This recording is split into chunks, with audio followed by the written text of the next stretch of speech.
UP के चुनावी रण में सपा बसपा के गठबंधन और बीजेपी के बीच जबरदस्त जंग छिड़ी है।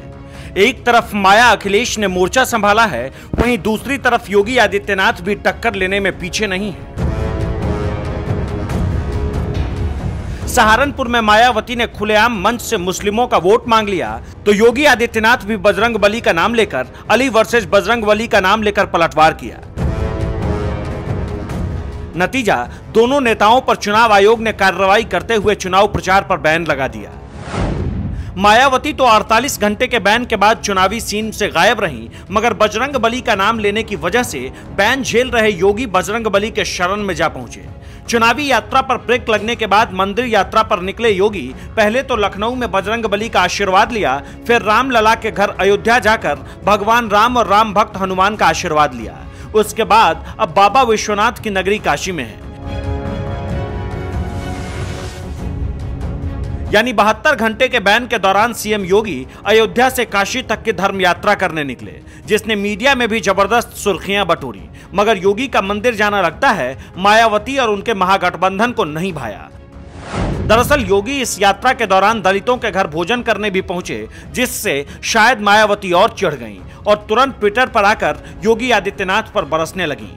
ट्वीट में मायावती ने कहा, चुनाव आयोग की पाबंदी का खुला उल्लंघन करके यूपी के सीएम योगी शहर शहर व मंदिरों में जाकर एवं दलित के घर बाहर का खाना खाने आदि का ड्रामा करके और उसको मीडिया में प्रचारित प्रसारित करवाकर चुनावी लाभ लेने का गलत प्रयास लगातार कर रहे हैं। लेकिन आयोग उनके प्रति मेहरबान क्यों है? अगर ऐसा ही भेदभाव व बीजेपी नेताओं के प्रति चुनाव आयोग की अनदेखी व गलत मेहरबानी जारी रहेगी तो फिर इस चुनाव का स्वतंत्र व निष्पक्ष होना असंभव है। इन मामलों में जनता की बेचैनी का समाधान कैसे होगा? बीजेपी नेतृत्व आज भी वैसी ही मनमानी करने पर तुला है जैसा वो अब तक करता आया है। क्यों? मायावती के वार पर सीएम योगी की ओर से उनके मीडिया एडवाइजर ने जबरदस्त तंज कसते हुए पलटवार किया और ट्वीट किया है, किसी के व्यक्तिगत निमंत्रण पर उसके घर भोजन करना, व्यक्तिगत आस्था के तहत पूजन दर्शन करना आयोग के निर्देशों का उल्लंघन कैसे हो सकता है? लिखा हुआ भाषण पढ़ती हैं तो आयोग के ऑर्डर की कॉपी भी पढ़िए। बहरहाल मायावती को भले ही योगी के मंदिर जाने से दिक्कत हो रही हो, मगर योगी नेता होने के साथ साथ सूबे के मुख्यमंत्री भी हैं। लिहाजा सीएम योगी सेवा, समरसता और आध्यात्म की तिकड़ी को साधते हुए जनता की समस्याएं भी सुन रहे हैं। कहते हैं ना, राम काज किने बिना मोहि कहां विश्राम। कुछ इसी तर्ज पर सीएम योगी 3 तलाक की पीड़ित नाजिया की समस्याएं भी सुने।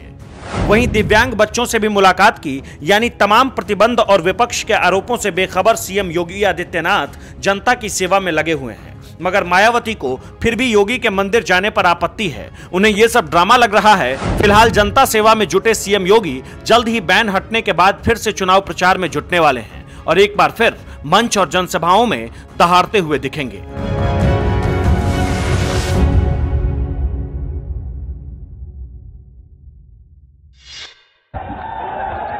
हमको लगता है आलू पेड़ के ऊपर लटकते हैं, जैसे आम का फल आता है वैसे हमको लगता है आलू का भी फल आता होगा।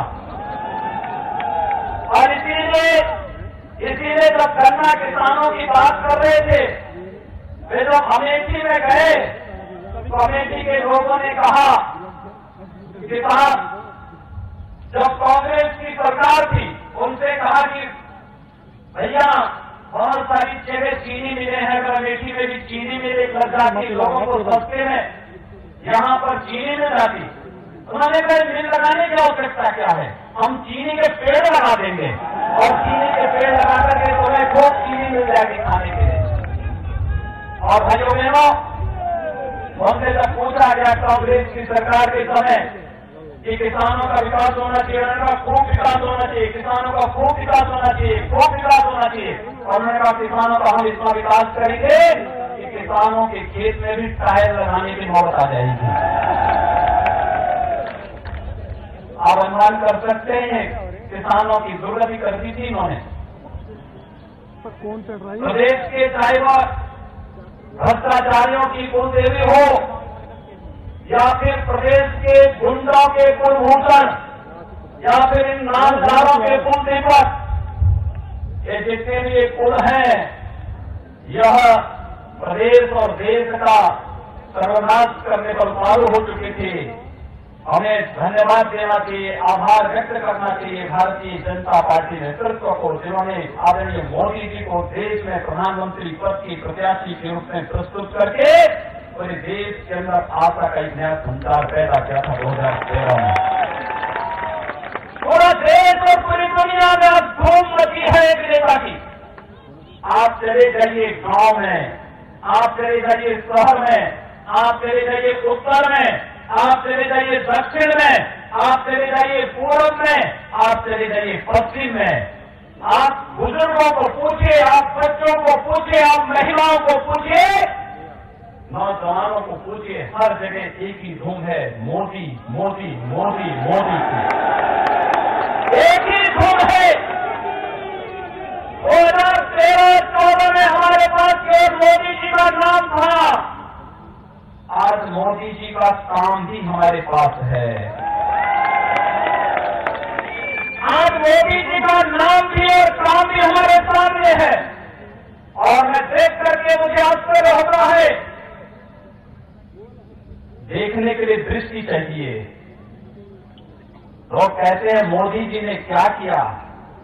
मैं पूछना चाहता हूं, मोदी जी के 4.5 वर्ष का कार्यकाल, मोदी जी के 55 महीनों का कार्यकाल कांग्रेस सपा बसपा के 55 वर्षों के कार्यकाल पर भारी पड़ता है।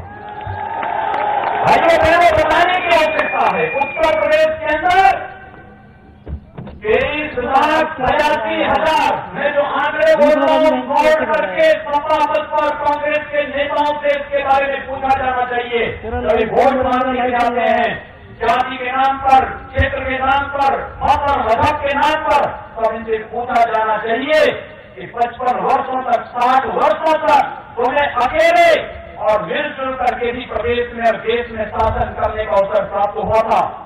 उस समय तुमने क्या किया था। लेकिन मोदी जी की सरकार ने उत्तर प्रदेश में विगत 2 वर्ष के दौरान अकेली हमारी सरकार ने मोदी जी के सहयोग से 23,82,000 गरीबों को एक आवास देने का कार्य किया है। 2 करोड़ 60 लाख गरीबों को एक शौचालय देने का कार्य किया है। 1 करोड़ परिवारों को निःशुल्क विद्युत कनेक्शन दिया है। 1 करोड़ 12 लाख परिवारों को उज्ज्वला योजना में निःशुल्क रसोई गैस का कनेक्शन दिया है। और यही नहीं, उत्तर प्रदेश के अंदर 6 करोड़ लोगों को आयुष्मान भारत के अंदर 5 लाख रुपए की स्वास्थ्य की सुविधा, 5 लाख रुपए का स्वास्थ्य का उपचार एक गरीब परिवार कहीं भी करा सकता है। मोदी जी की कृपा से उत्तर प्रदेश के 6 करोड़ लोगों को प्राप्त हुआ है। जो 56 लाख लोग बचे थे, उनको हमने प्रदेश के अपने बजट से पैसा देकर के उनको भी हमने कवर करने का कार्य किया है। भाइयों बहनों, ये विकास के कार्य, इंफ्रास्ट्रक्चर डेवलपमेंट का कार्य, सहारनपुर से दिल्ली का कार्य एक दागी फर्म को समाजवादी पार्टी की सरकार ने दिया था। वो काम नहीं कर पा रहा था, लटकाया हुआ था। ये जो आदत बन चुकी थी लूटने की, प्रदेश को कंगाल बनाने की, चाहे वो सपा की हो बसपा की सरकार रही हो, इन लोगों ने जिस प्रकार की अराजकता फैलाई थी, उस अराजकता के कारण प्रदेश का विकास बाधित था। लेकिन जब मेरे पास हमारे यहाँ के सांसद राघव भगत जी जब आए और उन्होंने कहा यहाँ के माननीय विधायकों के साथ मिल करके कि लोग परेशान हैं, हम लोगों ने कहा बुलाया विभाग को कि क्या मामला है, कहा साहब कोर्ट में मामला चल रहा है, लिटिगेशन का मामला है। हमने कहा कोई कारण नहीं, हम वहां लड़ेंगे, लेकिन सहारनपुर की अपनी जनता को हम सड़क से वंचित नहीं होने देंगे। हमने कहा जो होगा वहां हम लोग लड़ाई लड़ेंगे। और भाइयों बहनों, आज 4 लेन की कनेक्टिविटी सहारनपुर के साथ जोड़ने में मुझे तीव्र प्रसन्नता की अनुभूति होती है। मैं धन्यवाद दूंगा राघव नंदन पाल को और उनकी पूरी टीम को, जो टीम लगातार विकास के लिए कार्य करती रही है। मैं जब भी सहारनपुर आया, ऐसा तो है नहीं कि लोग स्वाभाविक रूप से जिन लोगों ने प्रदेश के विकास में स्वयं बाधक बन करके प्रदेश के विकास के लिए जो स्वयं असफल रहे हैं, वे सपनों और असफल मानते होंगे। कोई नोएडा नहीं जानता था, कोई बिजनौर नहीं जाता था। मैंने कहा मैं तो सब जगह जाऊंगा।